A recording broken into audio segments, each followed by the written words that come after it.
business, biceps, a little BS. Fitness mixed with finance, now you're really gonna see us as we're learning, growing. All your minds we're blowing, earning while we're burning. Shirts are tight, so games are showing. Resolve, evolve, absolve, it's time to make a move. Better check yourself, cause if you're doubting, no, we got the proof. Voices speaking loud, cause we're proud about what we can do. Tickling your ears with CPE, rooted in the truth.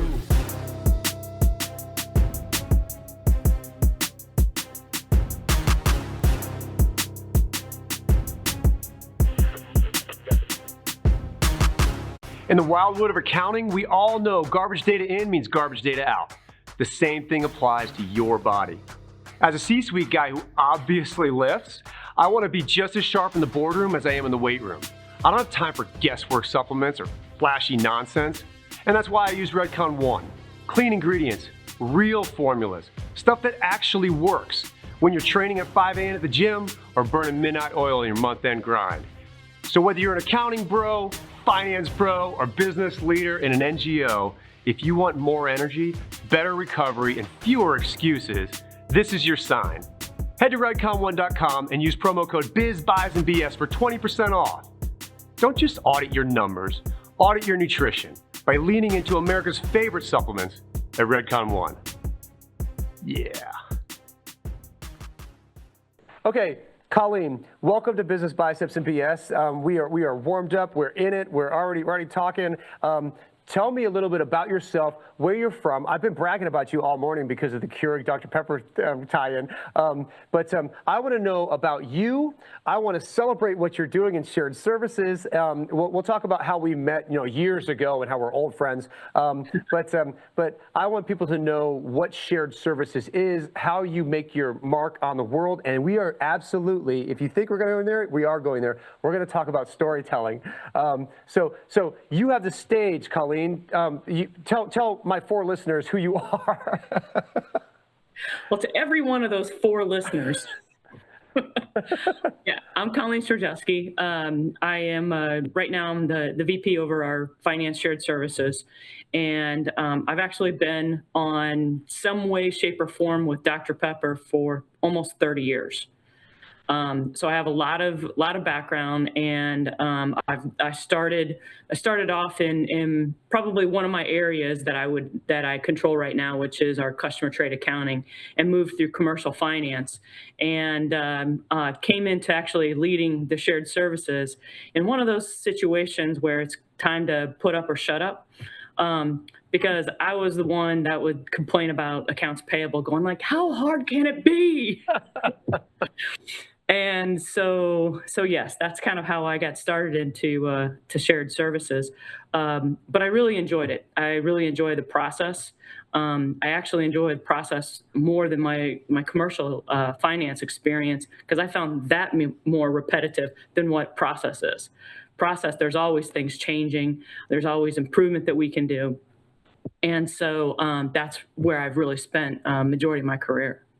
So when you say shared services, for people that have no idea, have never actually shared a service, or at least not known that they were sharing a service, can you tell us what shared services is and how that affects like the corporate operation? Yeah, I mean, I guess I explain to people that what I do is I manage all the back office, the stuff that nobody really wants to do, and putting all that together. So what it is you're combining a lot of your corporate functions, processes that help support the front end of the house. So it's your accounts payable, it's your collections, it's cash applications, it's master data, it's credit, it's all at one time I had payroll. Fortunately, right now I don't have payroll. I wanted to give somebody else an opportunity on that. So it's a lot of those. That's a great way to put it. A lot of those finance processes, that they keep the company running, but it's not core to really the responsibility of the company. It's not core to the products and the selling, and it's all cost, until we start changing and influencing those decisions, which is where this data storytelling comes in, is because how we can influence and actually bring revenue in if we lean out the processes and lean out the waste. Yeah, well, I think that I almost think you're doing yourself a disservice by saying it this way, because even though we are in the background for we call it shadow ops, right? I like it. Even though we're in the background, without us, the company doesn't run. So, No. so it's one of those things where, and I understand the self-deprecation there because people like us, we don't really do it for the accolades. We do it because we really enjoy what we do, and we're actually really good at it. And it's kind of in our being to just be helpful and supportive. So even though everyone, unsung heroes is really what it is of the company. You are 100% correct, because without this core function, and I know you named off a handful of different finance type of functions, but without these functions, the company doesn't run, right? So you can have sales, you can have marketing, you can have the visionary, you can have all that stuff, but without finance and accounting, there is no company, right?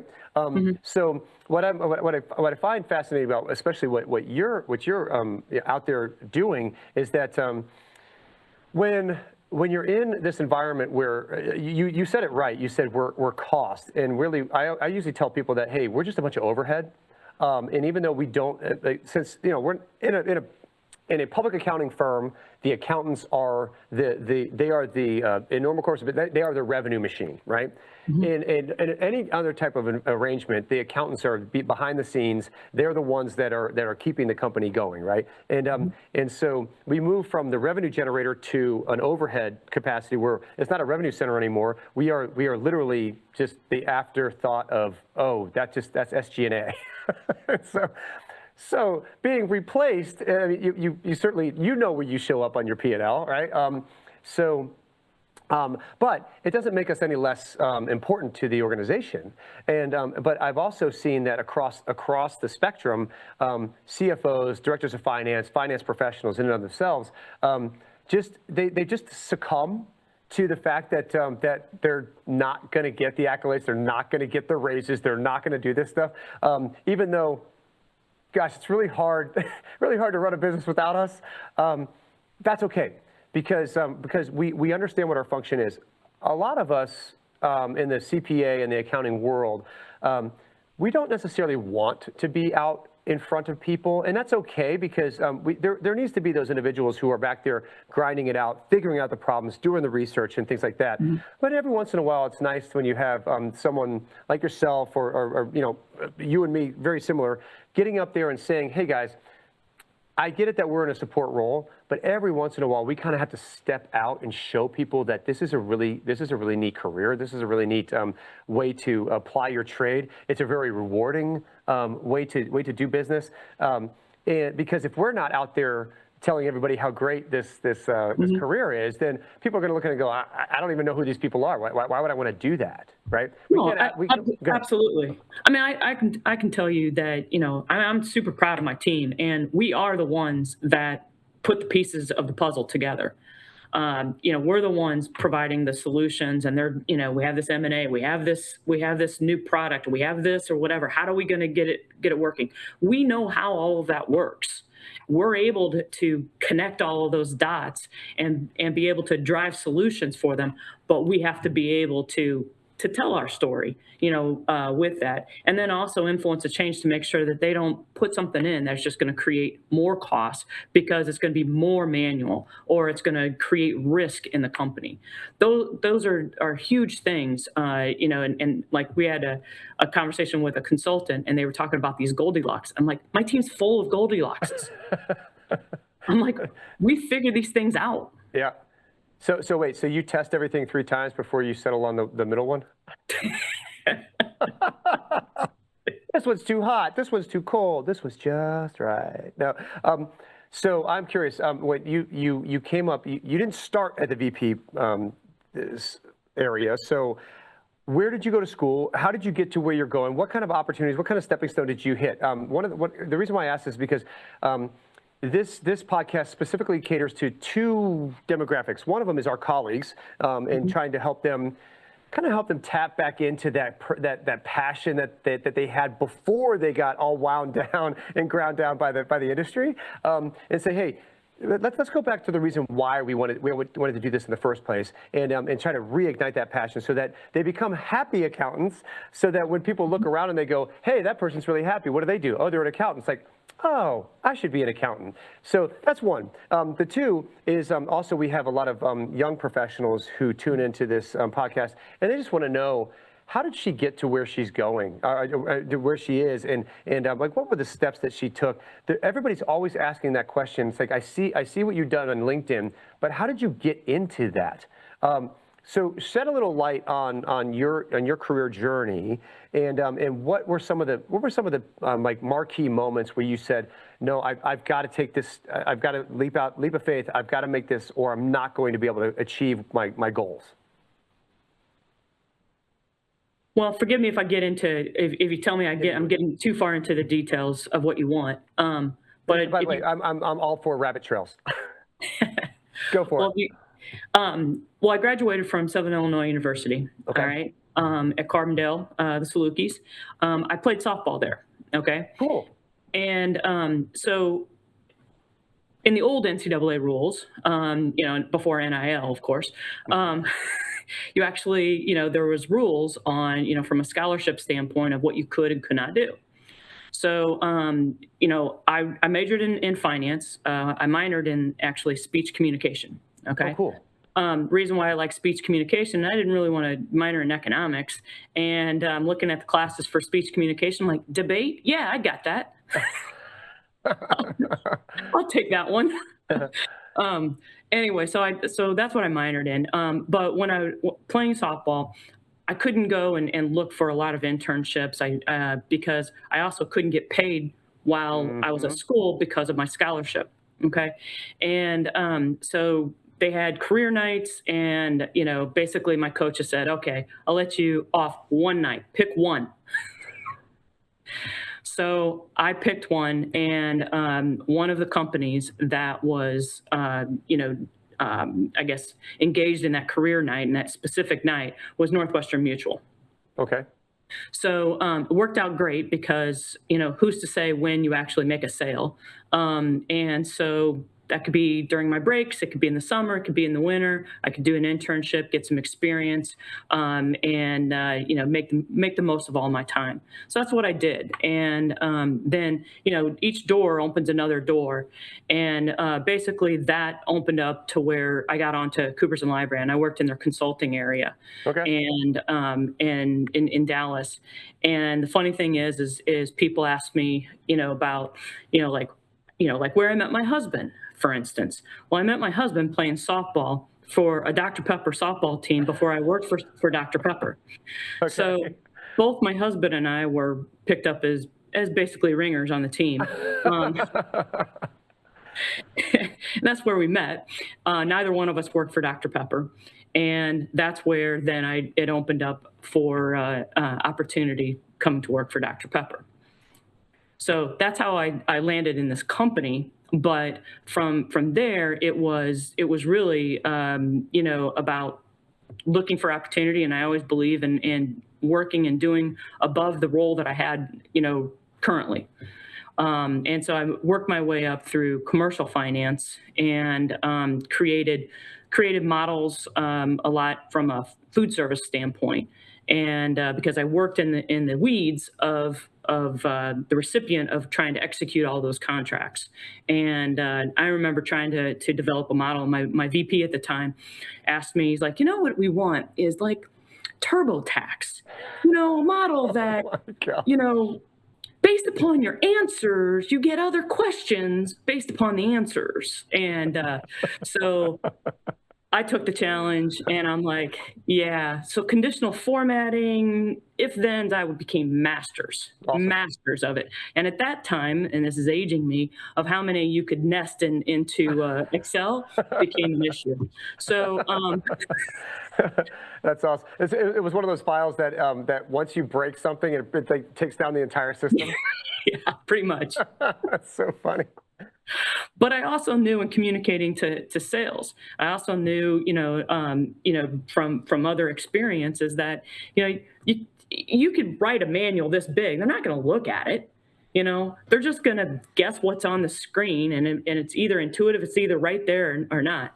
So I built all sorts of little traps for them, that, of what they had to. And so I, again, only showed the questions that they needed. And if they didn't, I added them all up and saying, you've got this many errors, and I'm not giving your financial answer until you answer all of the relevant questions.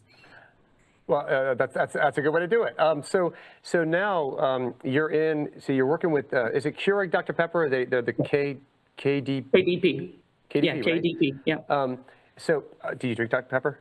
Oh, absolutely. Favorite drink. Do you have the, so actually, that's one of the beverages that I find to be delicious, even with no sugar in it. Oh yeah. I'm not sure how you guys pulled it off, but I mean, when you have Coke or Pepsi or anything, and they take out all the sugar or they make it 0 calories. It's a different drink. It tastes so, it's just not what it, but for some reason, Dr Pepper, when you guys took all the sugar out and make it 0 calorie, it actually still tastes like Dr Pepper. Not sure how you did it, but I'm sure Magic.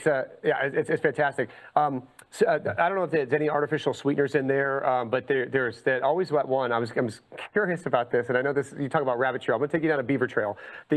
So in like those Nature Valley bars, like little granola bars, I pretty much pick any type of bar that has like artificial sweeteners in it. And somewhere along the way, someone told me, and I don't know if this is true or not, but I'm just gonna ask you because you're in food service, that it's actually expressing the anal gland of a beaver. And like that's how you get. Please tell me that's wrong.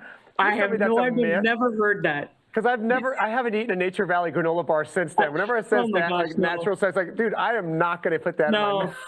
No, now you're going to make me not want to eat that. No, I don't know if it's true or not, but it's like, there's something about like, who thinks of that? Like who was the first person to be like, I bet you that tastes good.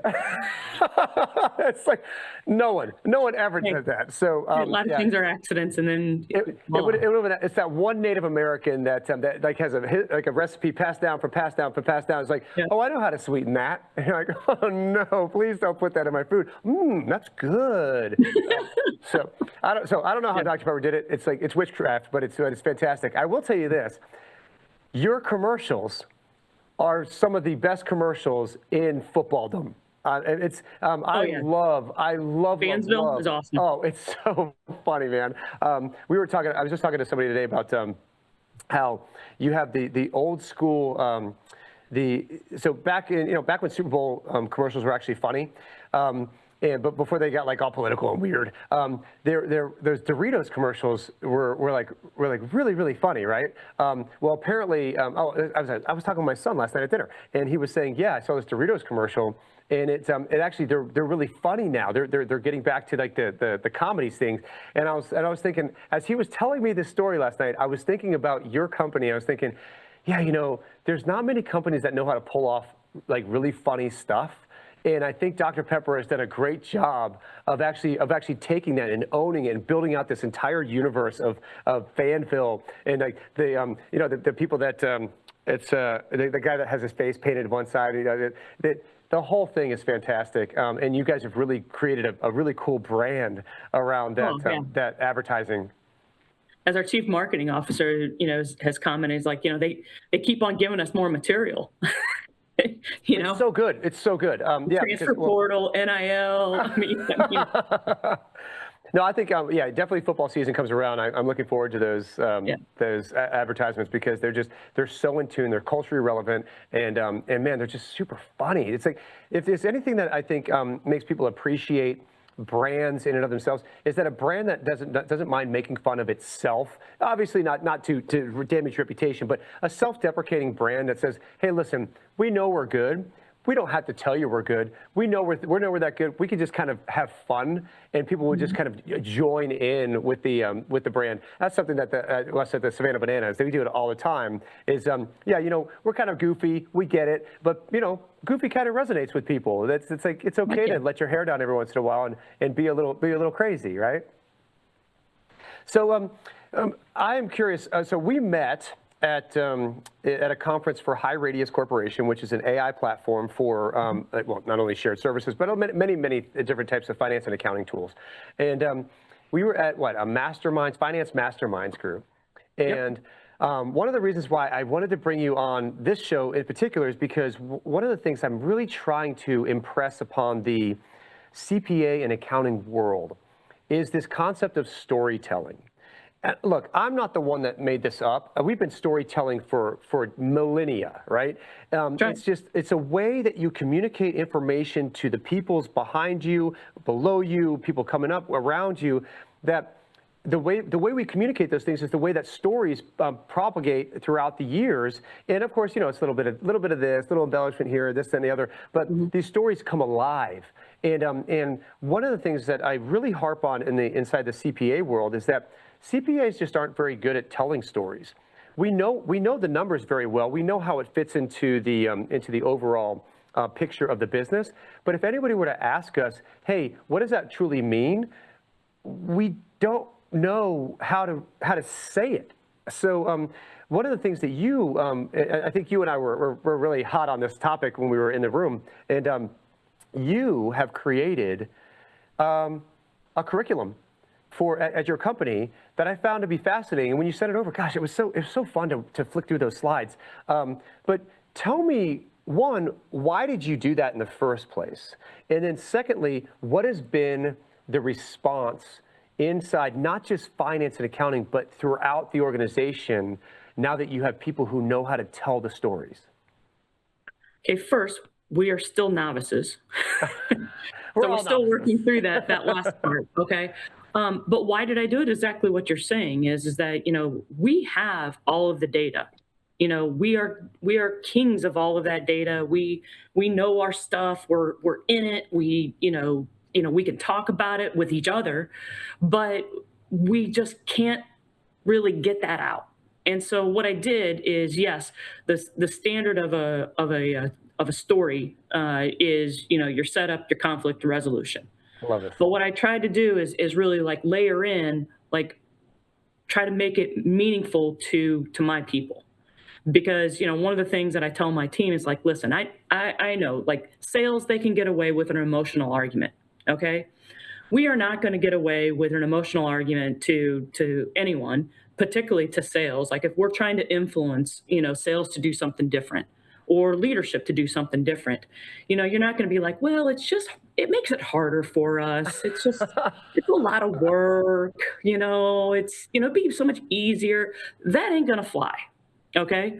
And it's also not going to fly because, they have so many other things to do. This is not their job. We may know our data and, whether you're talking about accounts payable or deductions or whatever the case is, we may know all of this data and have terms that they don't even know. Yeah. So you have to understand your audience and talk to your audience. And so what I've tried to do is break it down. And it's not just the concept of the setup, the conflict, the resolution, but I also added in there, examples, like even simple things on how we use graphs, when to use graphs, and even some helpful tricks on how to do that. So I kind of even blended in, some of the Excel training that, people know how to do tables really well, VLOOKUPs and pivot tables and everything else, but throw a graph and then they're oh, what? So trying to marry it all. But basically, your setup is really kind of you got to get them on the same page, right? You got to, help them understand what's at stake, kind of lay the foundation there. And then it's the conflict. Then you're going to why do they care? Why are they even there? What's the big deal? And then, what's the resolution, or what is it that you're asking them? What's in it for them? And, it's we used to learn that even the With Them factory, what's in it for me, apply that, but you need to bring them along. And, I've seen too many times where, my team would get too wordy. They would you ask them for a presentation and they would copy this Excel sheet into and paste it. That is the worst. Here it is. That's what you wanted. Yeah, it's in PowerPoint, Colleen. Come on, it's there. I'm presenting it. So anyway, so it's kind of breaking down some of those basics. And how are we doing? like I said, we're novices. I'm not great at it. I have to be reminded. I have to pull up my own deck and think about it. But it's just trying to give them useful ideas, about where to start, what kind of things to think of, and how to make say graphs. You don't have to put every single point. How to group data. How to what's the takeaway. So many times, like I was just recently doing this with my team as we were presenting to our CFO, kind of give them a background of where we've been, who we are, and what we've accomplished and whatnot. But it's like, we'll show a chart, and it's like, well, what's the takeaway? He may not see that takeaway, how you see it. So it's giving them that and it's okay to tell them the answer. It's okay. Yeah. Well, so this is something that I go over with my courses at SCAD, and so it's Savannah College of Art and Design. One of the things that I really enjoy about the audience there, and my audience being students, is that they all come to the table with various passions of what they really enjoy doing, whether it be fashion, whether it be painting, sculpting, video game design, what have you, right? And what they don't have a passion for is accounting.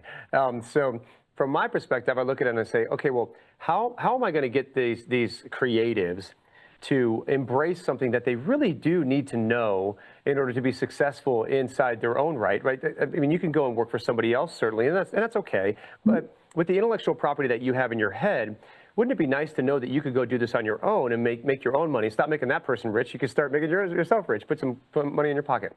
One of the things what I really enjoyed about working at SCAD is that these kids, students, they are really good at telling stories, and they're really good at adding all that creative energy. And what the missing piece that they don't have is that they don't understand the accounting function or the cost underneath it. And so my job is to not tell them how to tell a story, but is to show them, hey, if you were to change out those elements in your story with numbers, do you think you could still get the point across so that the person across the room would still appreciate the story, but now have a better understanding of what your business is doing? And so that's what's been really neat to see that over the past 2.5 years, and seeing people coming from all these varied backgrounds and how they approach these problems. But now they're using them instead of they're changing out the nouns and the verbs with numbers. And I found it's absolutely fascinating to see how they come alive, and it's like, oh, I can use all these tools that I already know how to use, and now I just apply them to this subject I'm not really familiar with, but as long as I know the underpinnings, I can at least have a decent conversation with somebody. Do you find in your environment that people are starting to come around to the idea of being able to tell those stories? I think yes, they're trying. We're still again trying to break through. I meet with my supervisors on up every quarter. Obviously, I meet with my direct reports every week, but that wasn't the target that I was hitting. I was targeting my lower management and trying to get them, because they're the ones that are next to the process. They understand, and they'll bring me problems, but I just don't know, like, well, what's the magnitude of that problem, and trying to force it. So I see them really transforming into that, and knowing that they need to bring me data and being able to tell the story. We're still working through that. So I think that's great. I just think it's good that there's somebody in the organization that's taking this piece of professional maturation seriously, because I think it's a component that I think is very important. That not only being able to understand the technical side, but how do you make it tangible so people outside of your technical world, if you will, where we all know the buzzwords and the nuance, and take that and push it into a place where people can now understand what we're doing on the other side of that wall. At the Bananas, we're all about storytelling. It's a gigantic part of what we do, and so, you'll hear Jesse and the players when they get out and they're doing the social media stuff. There's always something very interesting about what they're doing, and it's not. They might be rehashing something that people have heard time and time again, but they're doing it in a different way, right? They're presenting it in a different way. And what I think is interesting about that is that we can do the same thing in finance. Now, I understand there's a certain level of creativity you can use inside finance, and then there's that other creativity that puts you in an orange jumpsuit. So got to be very careful when you say creative accounting, right? Right. But that doesn't mean that that finance and accounting people can't be entrepreneurial inside the walls of your organization. And what I mean by that is that that there's certain ways that you can still affect change and better the communication, but with just little things that come down to communication and come down to making a better story. Heck, you get it down to where you're just looking at flux analyses, right? Like this account changed from this period to this period. What was that conversation? What happened there? Oh, well, it went down. Right, but it went down because it's like, oh, come on, you can do it. If you start teaching them those little tiny ways of, just tell me the story about this one account. Okay, did that one account affect this account up here? Great, okay, so now fill me in on the context of this account. Why did this move? Did they move in the same direction? Oh, they did. Okay, what's that all about? Did they move in opposite directions? Oh, that's interesting. Why did that happen? And so now we're starting to teach them how to look at these numbers, but also have to force them to communicate why they're performing or behaving in the way that they are. A lot of times people just get hung up on that. It's like, well, just the number went up and down. Right. But there has to be a reason why. But so, in your environment, do you find that people are starting to see how things are interconnected? Oh, absolutely. Absolutely. I mean, I would say, like, based on like what you just said, for me, the numbers don't move the business. The decisions do. Okay. Fair. That's fair. When we tell the right story with the right data insights, which is important, then the outcomes will follow, right? And to me, that is the difference between reporting performance and delivering it. So do you also take this kind of stuff and apply it to outside of the organization? What I mean by that is, are you involved in civic organizations as well, like nonprofits or what have you? No, I'm not currently. Right now, my daughter actually plays soccer for Texas Tech. Oh, and, cool. Yeah, and we travel to every single one of her games. Oh my goodness. So right now, I call it my transition of the empty nester. So dog. Yeah, but I have a timed feeder for the dog. I bet you that dude goes crazy when he starts hearing it. So it starts running bed. So wait, so your daughter plays soccer at Texas Tech. So and you are in what, Dallas, Fort Worth area? Yes, I'm in Dallas. Okay. Yeah. And you've born and raised there, or? No, I'm born and raised in Illinois. Okay, yeah. So that's where the Southern Illinois connection comes in. So my parents, my dad is from inner city Chicago, and my mom is from Decatur, Illinois. So he picked up a corn-fed girl and just moved her south. But no, yeah. So we both hail back from Illinois. We should have 773 area code phones, but. So now, when you're down there and you're working inside the inside this corporate machine, if you will, if I was a young professional, and you said Cooperson Lybrand earlier. You said you went to Dr Pepper later on. Yeah, I actually went from Cooper's to Quaker Oats and. And then to Dr Pepper. Well, interesting. So when you were at Cooper's, were you in the food and beverage industry? No. So how did you get to Quaker Oats then? Or Quaker Oats, Quaker. Yeah, Quaker was looking for somebody with Big Six at that time experience, and it was an entry-level position, and it was in their beverage area. And the ironic thing, it was when they owned Gatorade and Snapple, which we now own Snapple. Gatorade was owned by Quaker? Yeah. Yeah. So who owns it now? Is it Coca-Cola? Mm-hmm. Yeah, I believe so.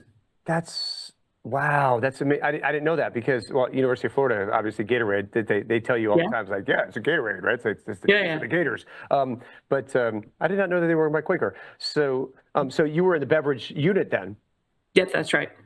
So being inside the beverage unit, did you ever get down into the cost accounting side of it and get down into the actual pulling of the levers, the price, the volume? No.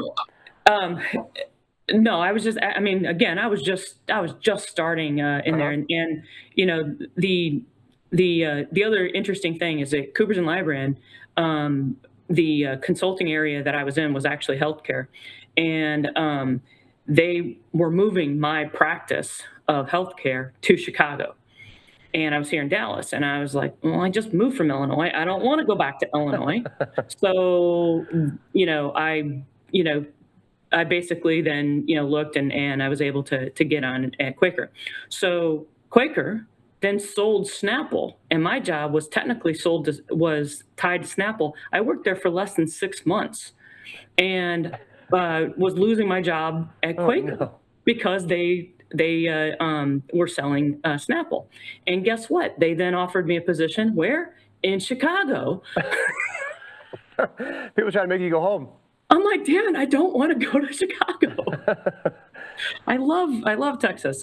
So anyway, so then being on the softball team that I was talking about earlier, was able to get connections in and get a position into Dr Pepper. Okay, so tell me something. So if you would traditionally fallen into the finance and accounting roles.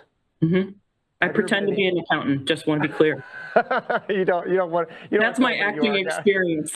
And you're good at it. This entire time, I thought you were an accountant. Ben Affleck needs to come out of hiding and do Accountant 3 and have you in the movie. Love Can you imagine? So do you ever look at the operational side of the business and just kind of scratch your head and wonder what are you guys doing over there? Oh, absolutely. But that's how we can influence, and we've done a lot of different things, and being able to communicate and explain, because again, making our jobs hard is not a good reason to try to make changes in operations, but explaining on what's in it for them is. Yeah, I've had a conversation. Bananas are growing extremely fast, and the conversations that I have with leadership over there is, hey, we don't want. We get it that you have processes inside finance, but we don't want the finance processes to get in the way of the operational ongoings. And part of that. I understand, but another thing is that if your operations side isn't doing what they need to do in order to get the good financial reporting, there's only so much you can do on the financial reporting side. But until you say, look, I put too many band-aids over this thing, you have to change the operational process. It has to be either measured in a different way, or it needs to be tweaked a little bit. For example. One of the things that I've been really trying to get a hold of, at least in our environment, is inventory management, because we do a lot of merchandise. We have two revenue streams: merchandise and tickets, right? And there's some other ancillary services that we have, camps, the tournaments, we have media, what have you. But the ones we really struggle with are the ones that are more, I would say, traditional, in the sense that that when you're selling merchandise, you're buying it in from somewhere overseas, whether it be in the Asian market, whether it be if it's a little bit closer to sale time, we have to go to the South American market, and again try to get these deals on the T-shirts and the hats and what have you. And when you bring them in, now you embroider them, now you do those things you need to do while they're here. But the things that I've been trying to implement in the inventory management side has been somewhat frustrating, because we've grown so fast that we went from a 20,000 square foot, actually it was 8,000 square feet, from a warehouse to a 40,000 square foot warehouse, and now we're in a 100,000 square foot warehouse over the past 2 years. Like, that's how fast we've had to blow this thing out. We added 2 more teams. One of the teams, the Coconuts, they're their merchandise is flying off the shelves. It's got a very cool, it's like a Hawaiian vibe, you know, it's just a very cool theme thing, like beach, lake. Anytime you want to go out and just kind of just relax, that's kind of the vibe that this team gives you. So what we've realized is that we need not only bigger space, but we need to also understand what this inventory, like how much inventory do we have in our collection here. As far as inventory methods go, it's basically we buy and we sell, and whatever's left over is what our inventory is. And I look at that and go, I don't really like that, because I want to make sure that if there was a fire in that building, I want to know to the penny how much, like what is the value of the stuff that we just lost, so that we can actually file a real insurance claim, right? And so that's been one of the challenges is because with all that fast growth, the processes that we had in place for an 8,000 square foot does not meet what you need for a 40, does not meet what you need for 100, because now there's constant movement, there's fulfillment, there's the trucks that come in and go that are moving out to now 3 locations a week. So you have shirts, hats, little tiny baseball bats, baseballs, all this stuff that's going out to a location. If it doesn't get sold, it's coming back. Okay, now we have to bring it back in inventory. It's all this movement that's happening. And from a finance standpoint, I'm looking at it going, I just want to know what the number is at the end of the day, just in case. Like, that's all I want. Like, operationally, if you want me to help you with that, I know a little bit about inventory. I could probably help you with that. But I also know that there's a line that's being drawn, and that the operational people need to be able to do their function without finance interference. However, if you are starting to do things that buck the finance reporting trends, then I need to be like, wait a second, guys, this is not. It might be achieving your needs, but finance can't be the one that always bends around operations. There needs to be some kind of meat in the middle. Do you see, and I'm not asking for any like dirty secrets or anything like that, but throughout your career, as you've seen finance and operations kind of battle these things out, do you see those things also occurring in the manufacturing environments? Well, certainly, but that's where, you know, again, going back to the storytelling of understanding what's in it for them, because sometimes, you know, from an organization is that, yeah, it is worth that finance bends, right? But then there's a point of no return where it's like, okay, now there's a bigger case, whether it's risk, you know, whether it's, you know, even, you know, the manpower, you know, whatever is driving, you know, that basically it's the ROI. It gets down to the ROI, and being able to go high enough to where, you know, you have a leader from an operations standpoint going, yes, this is the right thing for the company overall. I get that, you know, this is gonna, you know, kind of move my cheese over here for these guys, but yeah, but there's still going to be, you know, we understand that, yeah, overall, and you got to get their buy-in. But again, it's what's in it for them, showing them the bigger picture and why it's important. Because it's not because, you know, it's just hard on finance, because we'll never win on that. Yeah, finance is the one that kind of takes the back seat every single time, and I understand it, because operations is trying to you know, they're trying to get better, and finance can always nitpick. It's like, why'd you guys do it this way? It costs way too much.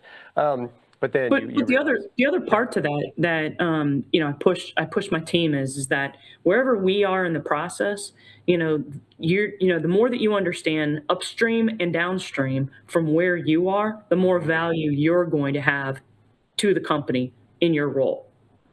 And so, you know, the seek to understand, because too many times, I mean, I see this in our company, you know, all the time. You know, people will want to make a rash decision, and like in your inventory decision, you may make a quick decision that'll just blow up operations. Yeah. But you know, instead, it's like, you know, you're trying to seek to understand, going, why? You know, help me understand, you know why you're doing or even doing it. You know. You know, there's you know, the principle of Lean Six Sigma, which, you know, some people may be familiar with, but there's a term in Lean Six Sigma called going to Gemba. And going to Gemba means basically going to the place that the works actually happen. Okay. And I instill this in my teams as well, because there's it's not about me sitting in some conference room with my leadership, pontificating on what the process is and how things are being done. Because a lot of times when things are broken, or even when they're not broken, when you actually go and sit down, like, that is not how it's being done, or things that you didn't even contemplate. Like I remember going to Gemma in one process, and it was in a deductions, and in our system, it was actually the high radius system, that it would we could send correspondence automatically from the system. Well, this guy, he was showing me this process, right? And that wasn't even the part that I was really after. But anyway, he's showing me this process, and he emails it to himself. And then he goes to his email, and then he emails it out to the customer. And I'm like, what's going on? Obviously that wasn't written in any procedures, I promise you, okay? Right. And so I'm asking him, I'm like, why are you doing that? Help me understand. Why would you email it to yourself? He's like, well, it has my wrong email in the system. And so if I sent it out, then it wouldn't work, because then they wouldn't reply to me. I had it fixed within the hour, but the guy didn't even raise his hand. Yeah. So sometimes it's really simple. But going to Gemba is really key for, to me, for my management team, because things that you think are happening may not really be what's happening. Yeah, so with our merchandise effort, one of the things that we try to help people understand is that, so we have people that work in the warehouse, and those people, a lot of them don't travel anymore. It used to be everybody traveled, but now we have people who are dedicated in the warehouse. The warehouse is big enough now. We need dedicated people there. The online fulfillment is going crazy, which is fantastic. But one of the things that we try to instill in the warehouse workers, because they're the ones that are packing these road cases that are going to be put on a truck and sent to Seattle or New York or wherever the next location is, and if that isn't packed in a proper manner, then the people who are actually on the retail side of it, who are expecting when they open this thing up, small, medium, large. Here's the shirts. Here's the hats. Here's everything. As I'm used to seeing them for retail, and you can actually, it can really mess up the entire process on the back end when you are actually in front of a customer. And one of the things that we espouse at Fans First is that how can we make your experience better by removing the friction points that really just don't need to be there. For example, the merchandise experience, how can we move you through a line faster? How can we get all these things in front of you and let you be able to make your decisions? So by the time you come into the front of the line, all you really got to do is maybe try on a shirt, right? Try on a hat, what have you. But what we had to really tell people at the warehouse is that we actually had to bring them on the road to show them, when you pack this, you need to go see what it looks like when the people at retail are actually pulling these out and giving them to people. Because without that connection, nowadays you look at it and say, oh, I need to do this because somebody 500 miles away is going to be delivering this shirt to somebody, and it's got to be in the right bin or we're going to have a problem, right?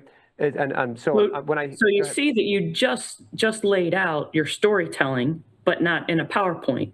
You just laid it out that you were setting up what the situation was and what the conflict was of when that was wrong, and then now you're focusing now on your resolution of bringing them along. Of what the action steps were. And it really works because yeah, it's right there. Go figure, right? Go figure. So it used to be another thing where I used to always tell I worked at an organization called Homes and Land, and we own 2 printing facilities, one in Coeur d'Alene, Idaho, and one in Quincy, Florida. And at these printing facilities, you would see invoices for ink, for aluminum, because we used to make aluminum plates that you use to put on these giant printing presses, right? And you burn the stuff into a plate, you'd attach it to this giant wheel, and as this thing is running through, it's picking up ink, and anywhere that the plate's been laser etched, it's going to hold onto that ink. Anywhere it's not going to, right? So, but as this thing is spinning at this massive RPM, it's doing this time and time again. It's taking black, cyan, yellow, and magenta and mixing it all together on this giant roll of paper. I'm talking 2,000 pounds of paper on this giant spool, and it's going brrr, It's just running through this thing, spin, and on the ass end of this thing, it's actually cutting this piece of paper into two, and then it's going into a folding machine, and all of a sudden you come out the other side, it's a magazine. And you look at this like, huh, well, son of a bitch. I mean, it's just a paper and ink over there, and over there it's a magazine. Like, that's pretty darn cool. I would bring my accounting team out there just to remind them, guys, this is what we do. We make magazines. And yes, I understand that they're free. The way we would do is they'd give away a free magazine, but they'd put advertising. At the time when this is before the internet and Zillow and all this Trulio took over, they would sell advertisements in these magazines, but the magazines would be free. And so all these real estate magnates around the area would take out ads in there and say, here's the 3 homes that I'm looking at, here's where I am. And of course, it would always be their high school glamour shot or something like that, right? But they would do this. But our accounting team, they would complain all the time about, well, this is wrong. And I can't believe they would do this. Like, tap the brakes. Field trip time, we need to go touch grass. And so we'd go out to the printing facility once a quarter. And it got to the point where it's like, oh, we're going to the printing facility. It's like, look, we're going to have pizza. It's fine. But we go out there just so we can see the people who are actually making these things. We can see the people that are going to be in our payroll reports. You see the managers that are calling in and asking for, hey, where are we on this? I noticed that the paper didn't come in yet, the inventory XYZ. But it let our accounting department actually understand there are real people on the other side of this. There are real materials on the other side of this. And when they call us and they ask us questions, they're not doing it because they're just trying to be a pain in the ass. They're doing it because there's a real reason behind it and they need finances help. Yep. So how are we going to react to that? Are we just going to be like, oh, that's not my problem, I don't work at the printing house? Or are we going to be like, hey, totally get you. I've been out there. I know that corner where it gets really wet and there's a little bit of mildew down there that's kind of ruining the paper. We should probably get on top of that, right? Because we've been there and we see it. That is what I'm guessing that this is your go-to Gimba. That's what that whole thing's about. Is just to lay eyes on it, put hands on it, and say, do you now understand the process? Great. Keep that in mind. Go back to finance and go, okay, where does my role now fit into this process? Yeah, I think that's a great way to look at it. Yeah, I mean, it's seeking to understand because, like I said, you're making it real, for them, and otherwise they're just looking at the numbers on the page, and they can't connect with it. But for me, it's also it's in my process because I manage processes within my team, but it's also things outside my team, and whenever I can bring, I can't have people go to, I've got 300 people in my team. I can't have them all go to the plants. They'd kill me. But absolutely. I mean, it's a wonderful, field trip experience that they had to be able, the value that you gave your team by being able to put eyes on that and understand will give them new insights. And actually, I think that they probably can solve problems better because I get it now. Yeah, I think you're right. I think it's just that very tangible, this is what we do. I keep calling it like the touch grass. You have to, every once in a while, just take off your shoes and socks and actually just stand on the grass and feel the earth under your feet and just connect, just reconnect with what's going on around you. And then clarity starts to come in, right? Get a little bit of sunshine on your face. It's okay. And then once that clarity starts coming in, you start thinking a little bit more outside the box. It's like, and you talk about processes. Where do those processes, like you might be now in a process where you look at, hey, I think I could do this better.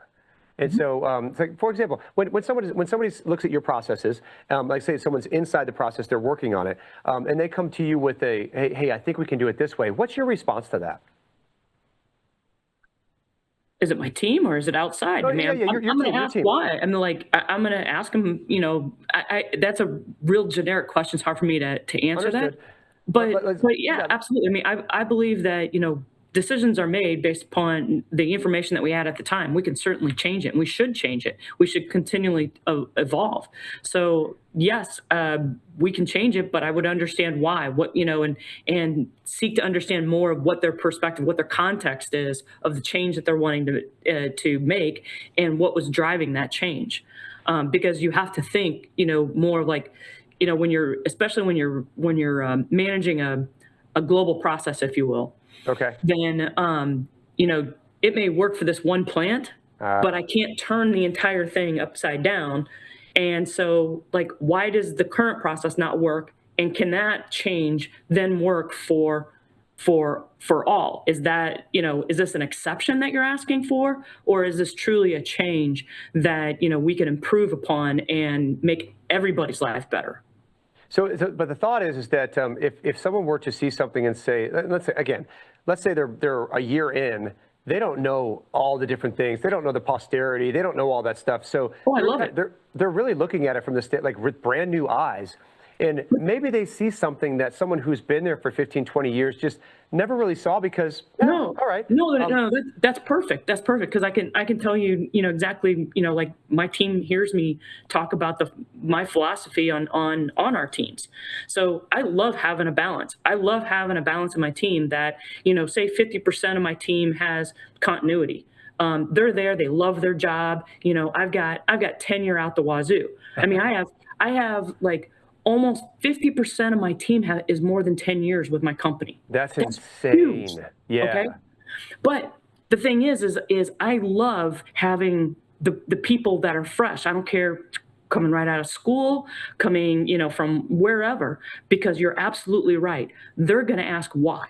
I want that intellectual curiosity. I want that mover and shaker coming into my team. I have hired people and I flat out told them, if you're in this position more than 2 years and I've made a mistake, I'm looking for those people, but I also want the rocks too, because they're so important for the continuity of my process. And I love them. I absolutely love them. But I want a balance of that, because you're right. There's things that maybe we questioned 5 years ago or last year. Yeah, hell, sure. Things changed so much that it's a good question now, because you know what?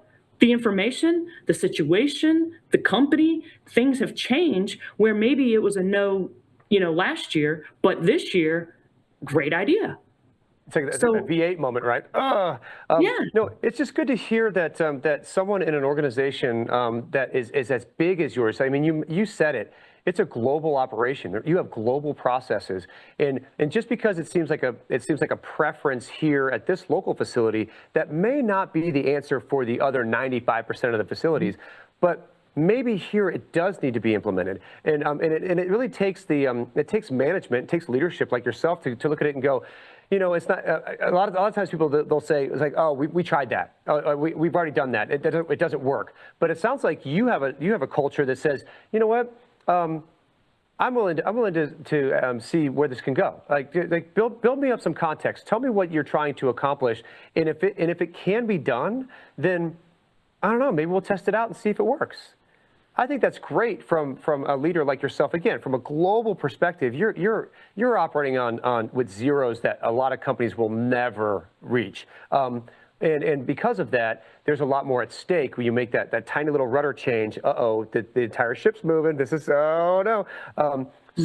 But it's good to hear that a person in your position is one. Like you said, you love your rocks, but you also love the new ones, in that you're building them up to actually leave your shared services, right? It's like the 2-year mantra. If you're here for 2 years, man, I've done something wrong. But it's just, again, I think it's good that there's someone at an organization as big as yours who still is able to look at someone and say, that's not a dumb question. That's not a dumb thought. Let's really unpack that. You've seen something that doesn't jive. Okay, show me what, I want to get into your perspective. What are you seeing? Oh my goodness, you're right. We can change this, and then all for the better. We have a more refined process that is either a cost cutter or a time saver, which is eventually cost cutting. But it changes, like the nature of your organization is that, hey, I make a difference. Like if I were to talk to Colleen about these ideas, she's going to listen to me. That's a really cool culture. I think that you also have to, like, let's go to the opposite side where it's a no. Okay. I mean, yes, we'd love it if it's a yes and everything else, sure. But if it's a no, the culture also has to be explaining why.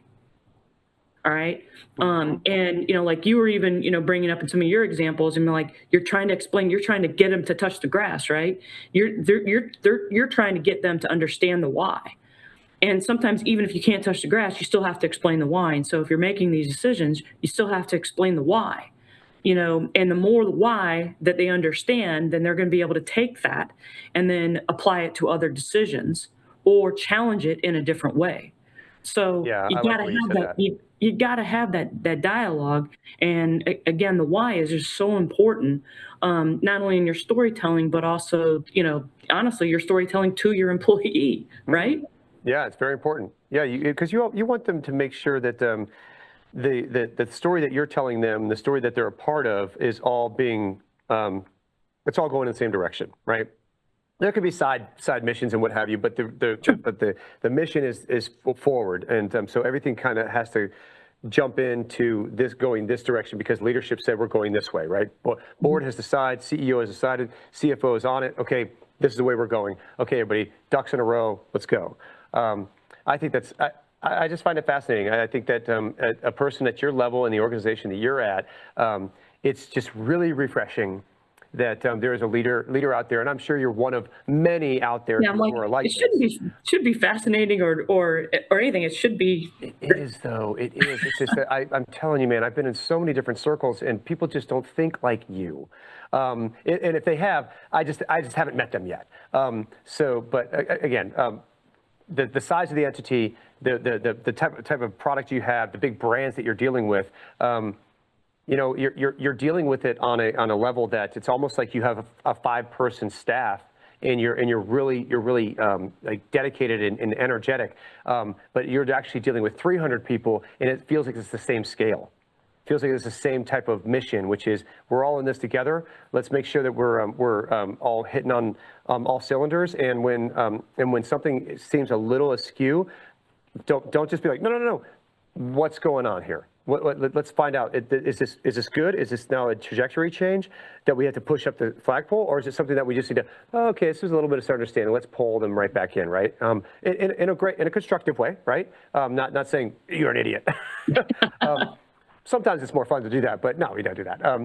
I just think it's fascinating. So I'm curious, when you're out there and you're doing your on-campus recruiting and what have you, tell me and tell the students who would be listening to something like this, how would I, as a student, go and want, if I wanted to be a part of Keurig Dr Pepper, how would I approach you? How would I get involved with your organization? Where would I come meet you to find opportunities? Well, I mean, certainly, just like any company, we have our opportunities on our websites, right? But I can tell you in a little secret of what I look for. Okay. Especially like, college graduate, they're not going to have like this huge resume, and resumes are resumes. But really, what I'm looking for is, I made the comment earlier about the intellectual curiosity. And so what I hone in on when I'm interviewing people is I look at something that they did, and I ask them where they learned it, how they learned it. Oh, interesting. And what I'm looking for is I'm looking for them having the initiative. Because, like if they're just like, well, I had to take this class, or, my supervisor, they would help me out and they would do it and everything else, versus, like others, they went and they had the initiative going, I just thought that it would be really cool if I learned blah, blah, blah. I mean, think about what's out there, the numerous, things that they can go and do like an Excel class, PowerPoint class, like learn and have the initiative to want to go and find more knowledge and do things and make yourself better. I'm really looking for that, because I can teach, and especially I hire a lot of entry level. I can teach. Nobody's going to know our business, right? Right. And our business with the franchise models, to me, is just fascinating. That is fascinating to me. But nobody's going to know that.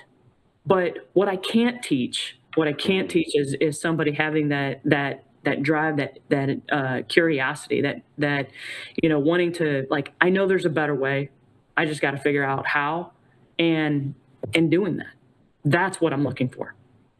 The intellectual curiosity. I can't figure out a better way to end a fantastic podcast than to leave it on that intellectual curiosity. So Colleen, I can't say your last name. Say it one more time. Zdrojewski. Zdrojewski. So now, because you've been on this podcast, you're going to have a bunch of media coming in asking you to do conferences and seminars. If anybody did want to contact you and just talk to you about all things shared services, Lean Six Sigma, what have you, how would they get in contact with you? And they can contact me through LinkedIn. Okay. I have to be completely honest, and I know this goes against your world, but I am not a big social media fan. That's okay. So but you do play on LinkedIn. I will respond to people on LinkedIn other than, I want to sell you something. Everybody loves that one, right? You accept it and all of a sudden you're just getting battered. It's like, hey, I wanted to, that's rough. So LinkedIn is the way to come see you? Yes. And you do respond to LinkedIn messages? I do. Fantastic. Yeah. Well, hey, listen, Colleen, thank you so much for taking some time to be on Business, Biceps, and BS. If you want to, you can throw a double buy in there. That's what I'm talking about. That's the softball girl, right? I know you were hitting some home runs. But I really appreciate you being here. Again, we met in Arlington, and I just thought this woman has a cool story to tell. I want to get that out to my listeners. So thank you very much for taking the time. I really appreciate you. I appreciate what you're doing. And I very much appreciate the view that you have with young people coming in. Intellectual curiosity is where it needs to be. Do you want to send us out with anything, any nuggets of wisdom? No, I think you had it. I mean, intellectual curiosity. I mean, that, if I'm, I tell it to my girls. I have 2 daughters, and that's what I've driven in them, and I've driven in them of always, don't expect anyone to hand things to you. You got to perform at that level before you're at that level. All right. I love it, Colleen. That's perfect. Well, thank you very much, and I will definitely see you on another side. All right. Thanks.